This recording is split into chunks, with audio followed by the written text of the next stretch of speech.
स्वाध्याय कक्ष संपेपर्यंत आपणा सर्वांना चतुर्विध आहाराचा त्याग असणार आहे। अंतिम शास्त्रनायक 1008 भगवान महावीर स्वामी की जय। द्वादशांग श्रुत देवी की जय। प्रवचन सार ग्रंथ आपण बघतो आहे आणि ज्ञेय तत्व प्रज्ञा आपण अधिकार आणि त्यातही द्रव्य विशेषाचं वर्णन आपण बघतो आहे आणि या अनुषंगाने काल पदार्थ सगळ्यात चर्चित असं कालद्रव्य आहे। कारण कालद्रव्याबद्दल अनेक गैरसमज आमच्या मनामध्ये असतात की कालद्रव्य म्हणजे निश्चय काल कसा असला पाहिजे आणि समय वगैरे जे आहे हे काल मोजण्याचे परिमाण तर आहे, पण ते जीव पुद्गलातच आहे की काय असा आमचा समज असतो। वास्तविकतः निश्चय कालानुस्थित आहे, कारण द्रव्य असलंच पाहिजे, नित्यांश काहीतरी असल्याशिवाय, आधार असल्याशिवाय पर्यायी असू शकत नाही। आणि समय, घटिका, पळ या सगळ्या ज्या आहे कालमापनाच्या पद्धती या म्हणजे व्यवहार काल आहे। आणि या व्यवहार कालाच्या माध्यमातून आणि जीव आणि पुद्गलाच्या परिणामाच्यामुळे आम्ही कालद्रव्याचं मापन करू शकतो अशी ही वस्तुस्थिती आहे। आणि म्हणून असं हे बहुचर्चित द्रव्य कालद्रव्य हे द्रव्य कसं आहे, पर्यायाच्या कशा आहे या अनुषंगाने आपण बघत होतो। आणि समय म्हणजे काय, तर समय समजा आपण निश्चय कालांना समय म्हटलं तर समय हे निश्चय काल द्रव्य न उत्पन्न होणार आहे न नष्ट होणार आहे, ते अवस्थित आहे। बाकीची द्रव्य जशी आहे तसं कालद्रव्य देखील अवस्थित असं द्रव्य आहे। आणि द्रव्य असल्यामुळे द्रव्याच्या ज्या सगळ्या विशेषता आहे या कालद्रव्याला देखील लागू होतात। कालद्रव्य देखील उत्पाद वे द्रव्ययुक्त सहित आहे। कालद्रव्यामध्ये देखील परिणमनशीलता आहे। कालद्रव्य एक प्रदेशी असलं तरी देखील त्याला आकार आहे आणि अगुरु लघु गुणाचं कार्य एक गुण दुसऱ्या गुणरूप होत नाही, हे देखील कालद्रव्यामध्ये अगदी योग्य रीतीने लागतं। अशा तऱ्हेचा हा कालद्रव्याचा आपण परिचय कालच्या गाथेमध्ये बघितलेला होता।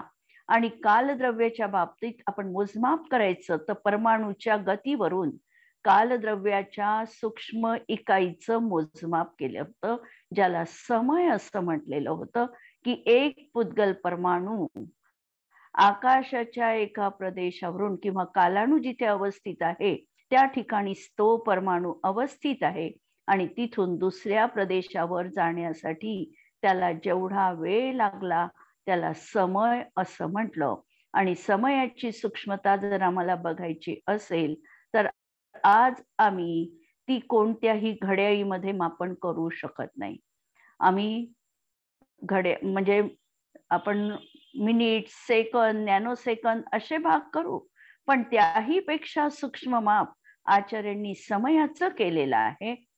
आणि समय म्हणजे डोळ्याची पापणी लवेपर्यंत असंख्यात समय होतात अशी ही समयाची सूक्ष्मता, समयाची लहान सगळ्यात माप त्या ठिकाणी आमच्या समोर आचार्यांनी दिलेलं आहे, जे आमच्या मतिश्रुत ज्ञानाचा विषय बनत नाही, पण आम्ही आगम प्रामाण्य ठेवून अनुमानाने कालद्रव्याची समय ही पर्याय आम्ही दृष्टिक्षेपामध्ये घेऊ शकतो।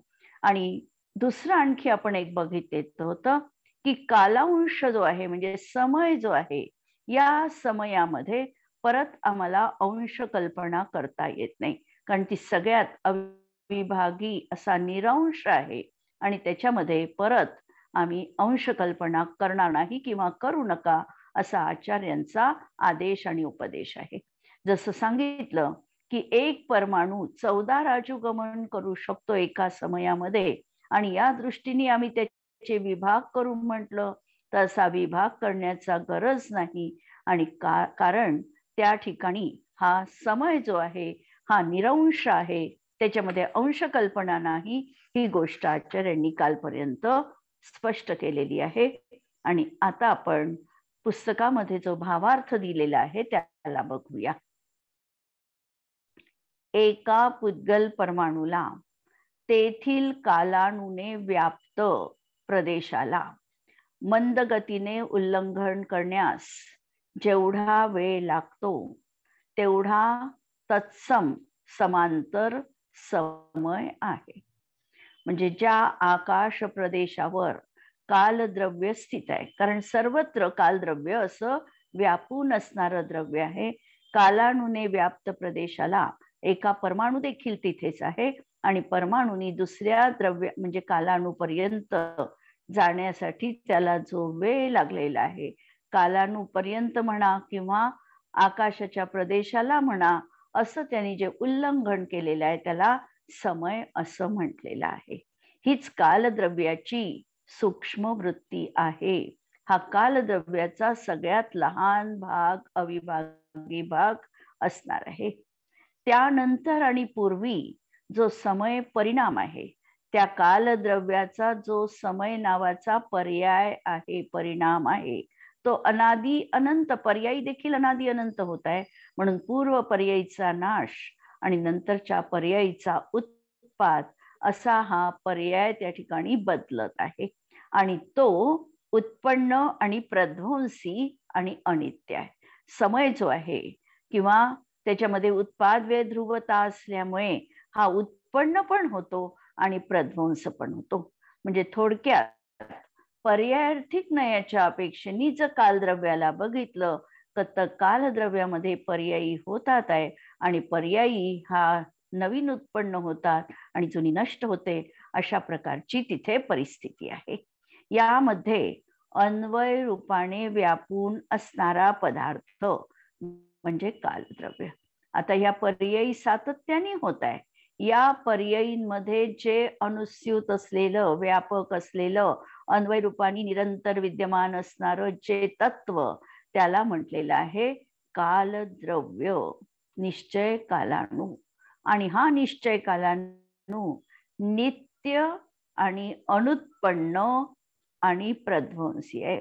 म्हणजे न अनुत्पन्न, तो उत्पन्न होत नाही आणि नष्ट देखील होत नाही. न अनुत्पन्न आणि अप्रध्वंसी अशा रूपाचं हे नित्य असणारं कालद्रव्य आहे. म्हणजे बाकीची जशी द्रव्य नित्य अनित्य आहे, त्याप्रमाणे कालद्रव्य देखील नित्यानित्यात्मक आहे. अन्वय रूपाने बघितलं, द्रव्यार्थिक नयाने बघितलं तर ते नित्य आणि न उत्पन्न होणारं, न नष्ट होणारं आहे, अवस्थित आहे.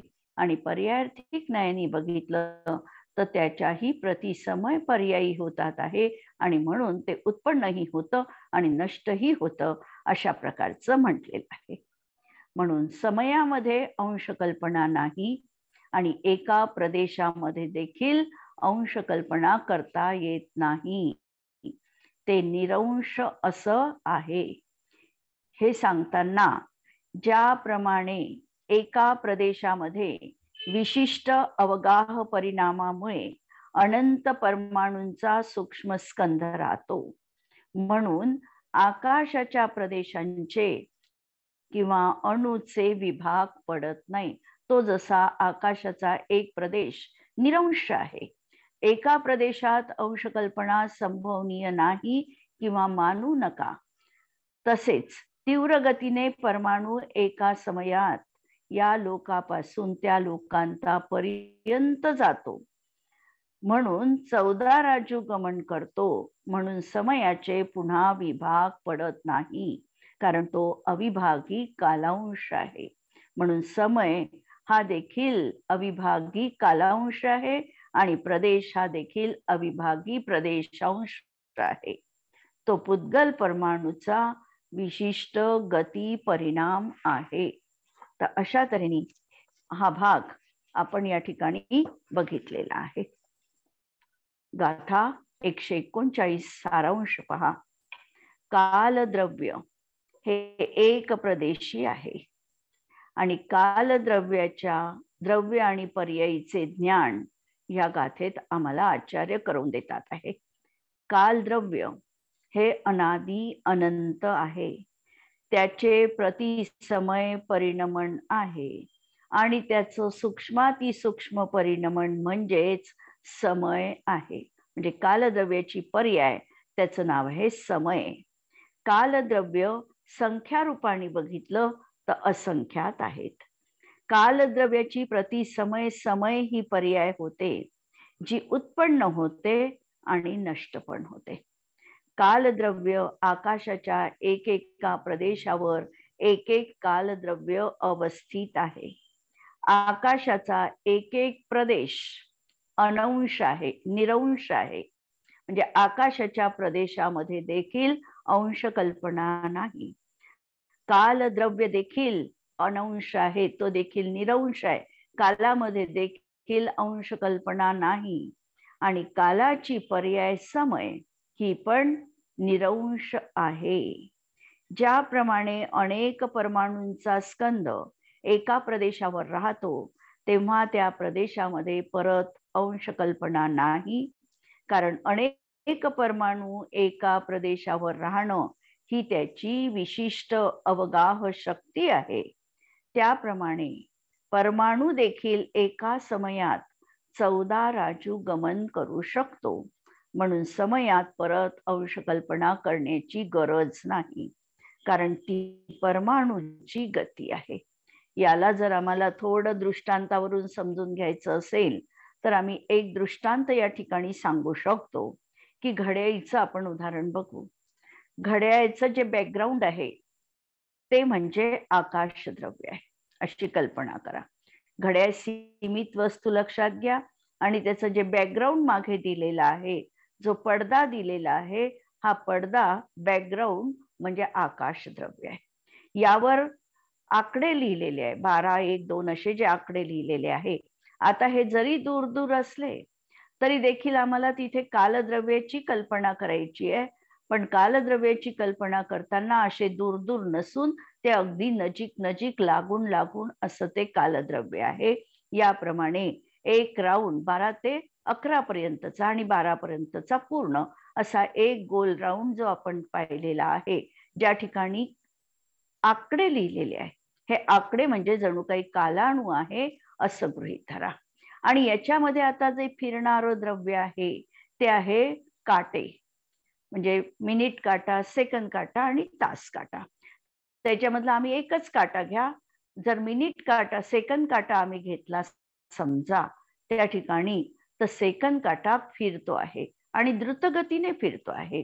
त्याला एकाच याच्यावरून जाण्यासाठी, अगदी नजीकच्याच प्रदेशावर जाण्यासाठी जेवढा काळ लागला त्याला या ठिकाणी समय असं म्हटलेलं आहे.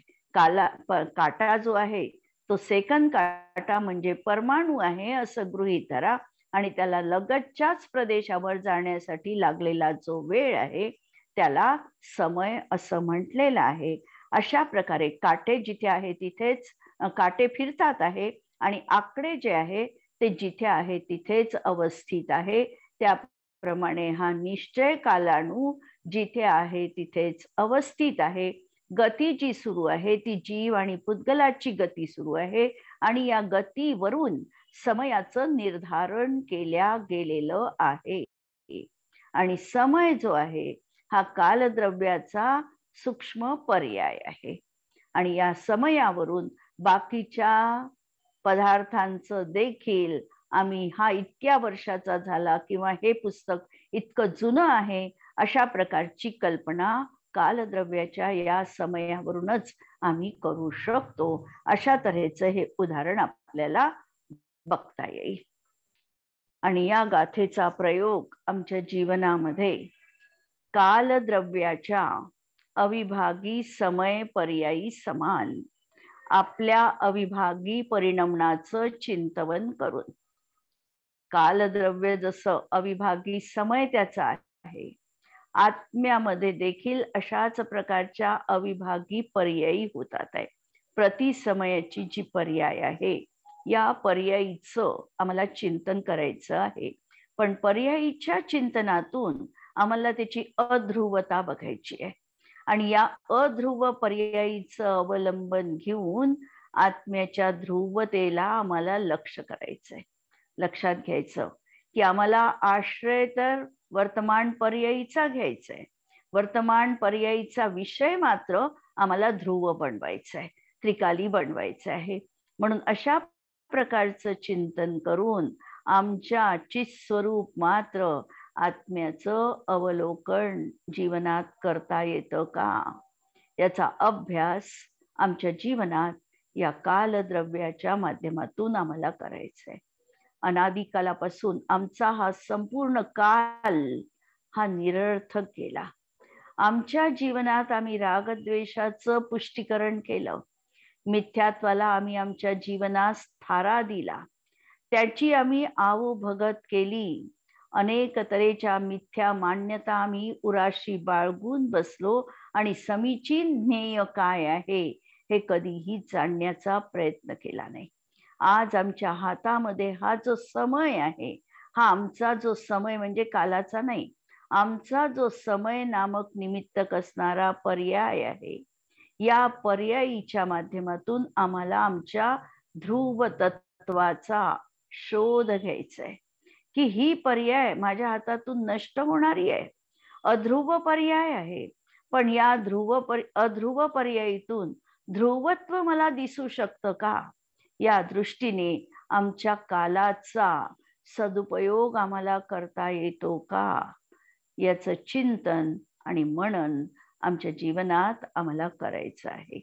आता आम्हाला पुढच्या गाथेवर वळायचं आहे. गाथा नंबर आहे 140 नंबरची गाथा. आणि या गाथेमध्ये आता आकाश द्रव्य आणि आकाश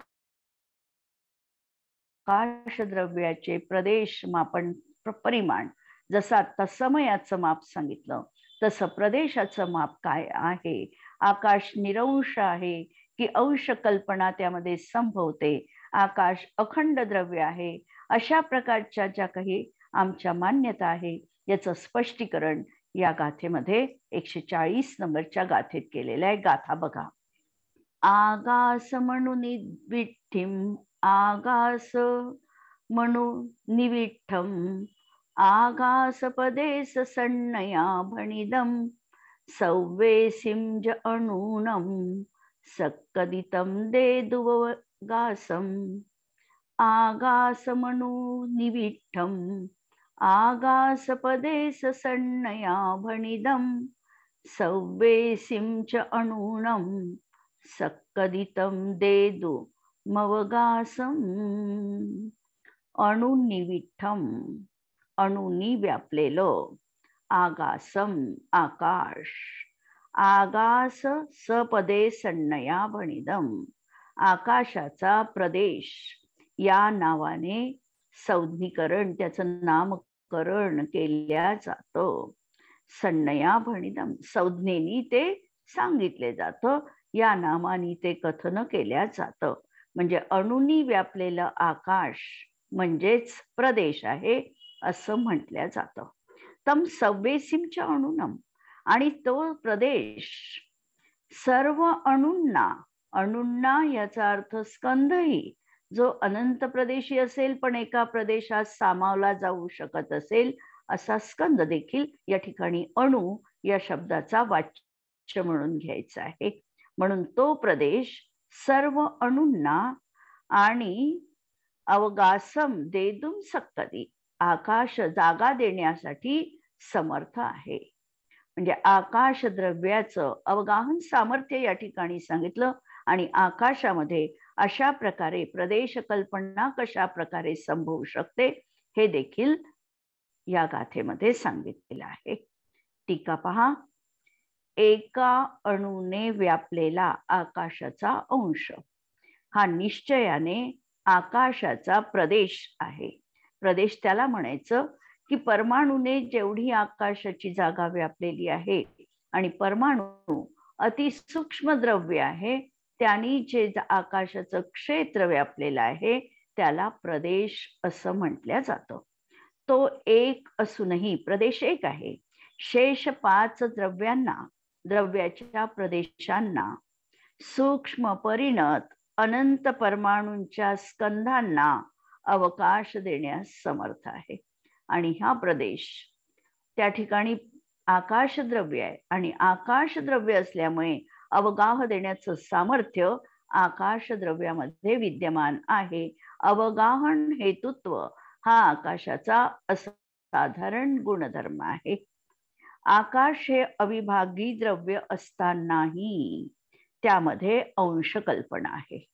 आकाश तसं पाहिलं तर एक अखंड द्रव्य आहे, पण अखंड द्रव्य असताना देखील आकाशाचे प्रदेश किती, असा जर कोणी प्रश्न विचारला तर आकाश अनंत प्रदेशी आहे हे आम्ही त्या ठिकाणी सांगू शकतो. म्हणजे आकाश अविभागित द्रव्य तर आहे, पण त्याच्यामध्ये आम्ही परमाणू परमाणू ठेवून अंश कल्पना देखील करू शकतो.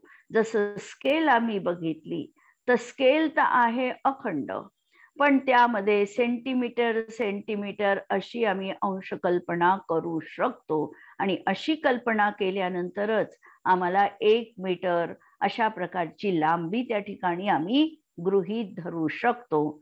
त्याप्रमाणे आकाशामध्ये देखील असं जर मापन केलं प्रदेशांच्या माध्यमातून तर इथे अंश कल्पना आहे. आणि तरीही आकाश एक अविभागी द्रव्य आहे हे योग्य ते त्याचं ज्ञान आम्हाला करायचंय. उगीच निरर्थक कल्पना आणि आमच्या मनाजोगत्या कल्पना आम्हाला त्या ठिकाणी सांगायच्या नाही.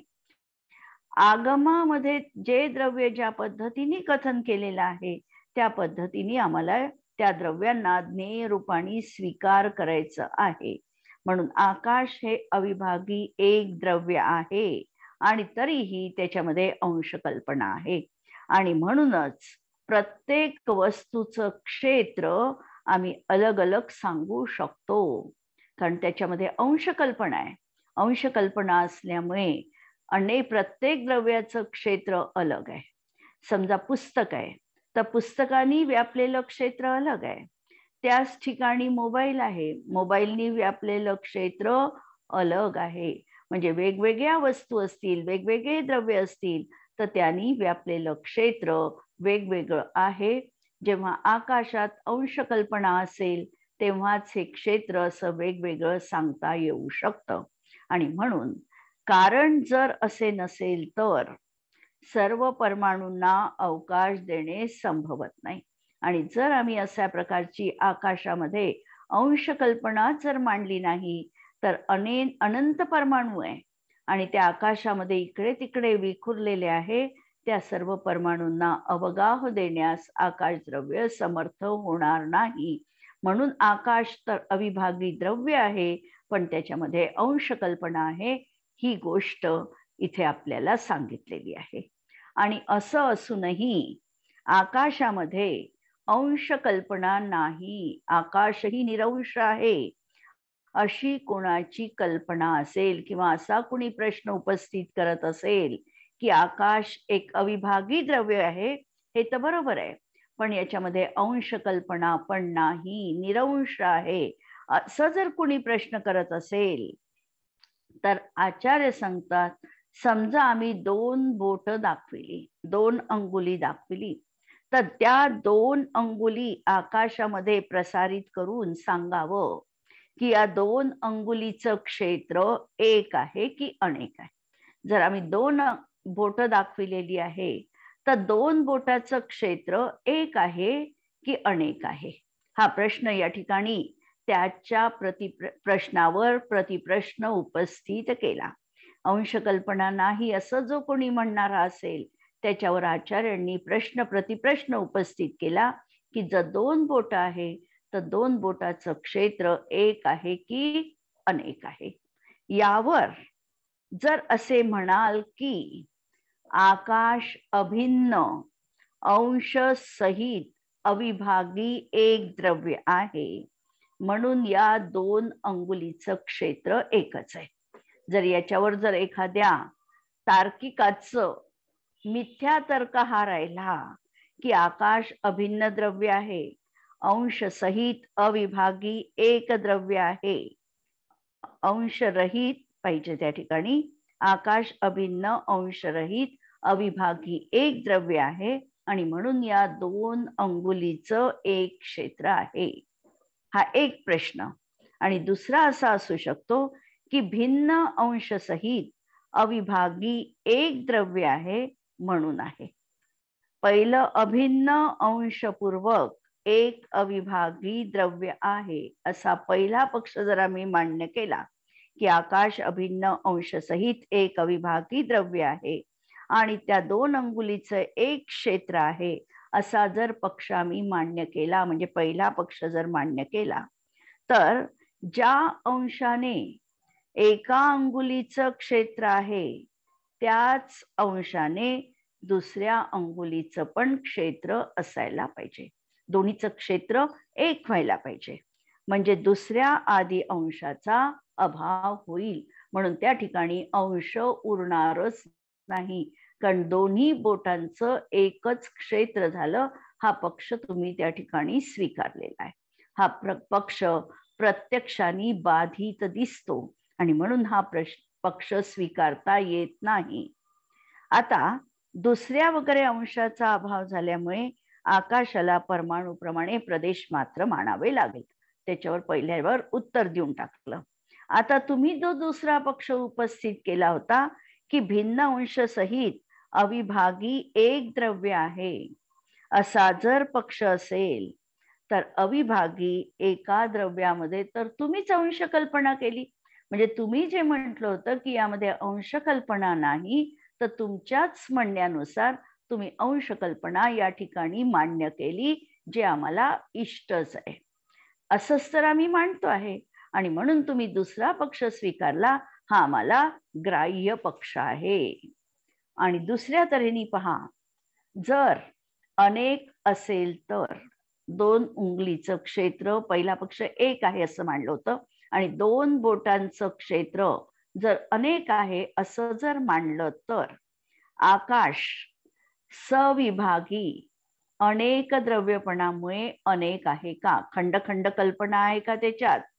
अखंडात आकाश द्रव्य नाही, खंड खंड आहे, आणि खंड खंड आहे म्हणून अनेक द्रव्य आहे म्हणून अनेक आहे, की आकाश अविभागी एक द्रव्यपणाने सुद्धा अनेक आहे? खंड खंड आहे का? जसं कालानु खंड खंड आहे आणि कालानु अनंत द्रव्य आहे, कालानु असंख्यात द्रव्य आहे, त्याप्रमाणे आकाश अनंत द्रव्यमय आहे का? हे आम्हाला पहिल्यांदा सांगा. की आकाश हा अविभागी आहे पण एकच द्रव्य आहे आणि तरी देखील अंश कल्पनांनी अनेक आहे. कोणता पक्ष मान्य आहे? असे 2 पर्याय उपस्थित परत केले, ज्याला तर्कामध्ये उभयापत्ती असं म्हटल्या जातं. आणि त्याचं उत्तर दिलं की सविभागी अनेक द्रव्यपणाने क्षेत्र अनेक आहे असा पक्ष असेल तर एका अखंड आकाश द्रव्याचेच अनंत द्रव्य मानावे लागतील. एक अखंडपणा राहणार नाही, एकपणा राहणार नाही, आणि खंड खंड रूप अनंत आकाश द्रव्य आम्हाला मानावे लागतील, जे प्रत्यक्ष बाधित आहे. आम्ही त्याला प्रमाण मानू शकत नाही. आगमामध्ये देखील ती गोष्ट मान्य नाही आणि अनुमानांनी देखील आचार्यांनी पहिल्यांदाच ही गोष्ट निरर्थक ठरविली आहे. अविभागी एका द्रव्यत्वाने अंगुलीचं क्षेत्र अनेक आहे असा पक्ष असेल तर अविभागी एक द्रव्यामध्ये अंश कल्पना तुम्ही केलीच, आणि म्हणून हा पक्ष तर आम्हाला इष्टच आहे, हा पक्ष तर आम्हाला मान्यच आहे. मग तुम्ही याच्यामध्ये नवीन काय सांगितलं? म्हणून अशा तऱ्हेने आकाश द्रव्य हे अखंड द्रव्य आहे आणि तरी देखील त्याच्यामध्ये अशा प्रकारे एक द्रव्य असताना देखील सविभाग अंश कल्पना आम्हाला मानावी लागते. ही गोष्ट या गाथेमध्ये सिद्ध केली. या गाथेच्या अनुषंगाने आता पहा की कालद्रव्याचा बाह्य आधार असलेल्या आकाशाचं लक्षण याच्यात सांगितलेलं आहे. एक परमाणू आकाशाचं जेवढं क्षेत्र व्यापतो त्याला प्रदेश असं म्हटलं जातं. आकाशाच्या एका प्रदेशावर सर्व द्रव्य राहतात, कारण आकाश द्रव्यात सर्व द्रव्यांना अवगाह देण्याचं सामर्थ्य आहे. आकाश द्रव्य एक अखंड द्रव्य आहे आणि तरीही याच्यामध्ये अंश कल्पना केली जाते. आकाशात अंश कल्पना आहे म्हणूनच प्रत्येक वस्तूचं क्षेत्र आम्ही वेगवेगळं सांगू शकतो. 2 अंगुलीचं क्षेत्र भिन्न आहे, सर्व वस्तूचं क्षेत्र भिन्न आहे आणि म्हणून आकाश द्रव्य अखंड असलं तरी अंश कल्पना आहे. याबाबत जयसेन आचार्यांना हाच प्रश्न त्या ठिकाणी उपस्थित केला की त्यांनी प्रश्न लिहिला की अखंड आकाशात प्रदेश विभाग कसा घटित होतो. अखंड आकाश द्रव्यात प्रदेश विभाग कसा घटित होतो. आणि याचं उदाहरण देताना आचार्यांची भाषा बघा, त्यांनी मुनींसाठी कशा प्रकारचा शब्द प्रयोग केलेला आहे. त्यांचं हे ज्ञान आणि त्यांची ती मुनींबद्दलची आस्था आम्हाला या ठिकाणी लक्षात येते. उत्तर त्यांनी दिलं, चिदानंदेक स्वभाव, निजात्मतत्व, परम एकाग्र लक्षण, समाधी संजात, निर्विकार, आल्हाद, एक रूप, सुख सुद्धा रसास्वाद तृप्ती. मुनी युगल आहे, 2 मुनी आहे. आणि हे 2 मुनी कसे आहे, त्यांच्यासाठी विशेषणांची त्यांनी लंबी कतार लावली. काय म्हटलं, चिदानंदेक स्वभाव, निजात्मतत्व, परम एकाग्र लक्षण, स्वतःच्या आत्म्यामध्ये एकाग्र रूपाने जे स्थित आहे, अशी समाधी संजात, अशा समाधीमध्ये जे लीन आहे, निर्विकारी आहे, आल्हाद, एक रूप, आणि काय करत आहे तर सुख सुधा रसास्वाद तृप्ती अनुभवत आहे. असे कोण आहे तर ते मुनी युगल आहे, 2 मुनी आहे. त्यांचं क्षेत्र एक आहे की अनेक. जर एक म्हटलं तर दोन्ही मुनी एक मानावे लागेल, पण तसं नाही, म्हणून ते भिन्न आहे. म्हणून आकाश अखंड असतानाही त्याच्यामध्ये खंड कल्पना करणं, अंश कल्पना करणं विरुद्ध नाही. आणि या गाथेचा प्रयोग परत आमच्या जीवनात प्रत्येक गाथा आणि प्रयोग आम्ही मुद्दाम सांगत आहे की या गाथेला, प्रत्येक गाथा आमची हृदयस्थ व्हायला पाहिजे. प्रत्येक गाथेमधला सार, निचोड आमच्या जीवनात यायला पाहिजे. गाथा विस्मृत झाली तरी चालेल, परंतु गाथेचा जो गाभा आहे तो गाभा आमच्या अंतःकरणामध्ये भिडला पाहिजे.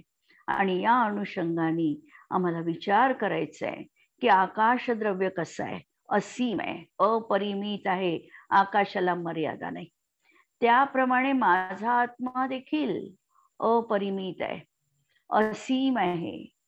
माझ्या आत्मतत्वाला देखील कुठल्याही प्रकारची सीमा नाही.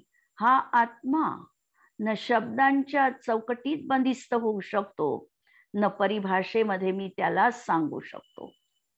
हा आत्मा तर माझा असा आहे की जो अनुभव गोचर आहे, आकाशाप्रमाणे निर्लेप आहे. जसा आकाश निर्लेप, निर्भय, त्याप्रमाणे माझा आत्मा देखील शुद्ध दृष्टीतून निर्मल आहे, निर्लेप आहे. आणि अशा या माझ्या अमूर्त अखंड आत्मगुणाला अनंत ज्ञान गुणाच्या माध्यमातून मला अनुभूत करायचा आहे. आणि असा हा अनुभवण्याचा पुरुषार्थ सातत्याने माझ्या जीवनात भेद विज्ञान पूर्वक करण्याचा प्रयत्न मी सातत्याने या गाथेच्या माध्यमातून करायचा आहे. कोणताही ग्रंथ अभ्यासत असताना आम्हाला त्या गाथेंचं आणि ग्रंथांचं मर्म त्या ठिकाणी समजलं पाहिजे. प्रवचनसार ग्रंथ आम्ही वाचतो आहे. पहिला ज्ञानतत्व प्रज्ञापन अधिकारामध्ये देखील आत्म्याचं स्वर्णन आलं, कारण ज्ञाता असणारं एकच द्रव्य आहे, आत्मद्रव्य. ज्ञेय तत्व प्रज्ञापन अधिकार आचार्यांनी सुरू केला आणि ज्ञेय तत्वामध्ये देखील ज्ञेयरूप असलेल्या आत्म्यालाच प्रामुख्याने दाखवायचंय. 148 गाथानंतर पुढे आम्हाला द्रव्य सामान्य, द्रव्य विशेष अधिकार पण संपणार आहे. आणि ही उदाहरणं जी सांगितली या 2 याच्यामध्ये, सामान्य आणि विशेष अधिकारामध्ये, ही आमच्या जीवतत्वावर आम्हाला कशी घटित करायची आहे. कारण आम्हाला ढालायचं आहे ते आमच्या अंतःकरणामध्ये, उतरवायचं आहे ते आमच्या मनोभूमिकेमध्ये, आचरणात आणायचंय ते स्वतःच्या, आणि म्हणून या गाथेला आम्हाला लक्षात घेऊन या गाथेचा जो मतितार्थ आहे हा आमच्या जीवनात कसा येईल हे आम्हाला बघायचंय. तर या अनुषंगाने आपण यात असं अपरिमित आत्म्याचं अनुभवन करूया, अशा इच्छापूर्वक या ठिकाणी आज आपण थांबूया. जिनवाणी के ज्ञान ते सूझे लोकालोक, सो जिनवाणी मस्तक नमो सदा देत हूँ घोक. नमो अरिहंताणम, नमो सिद्धाणम, नमो आयरियाणम, नमो उच्चायाणम, नमो लोये सव्वसावुणम.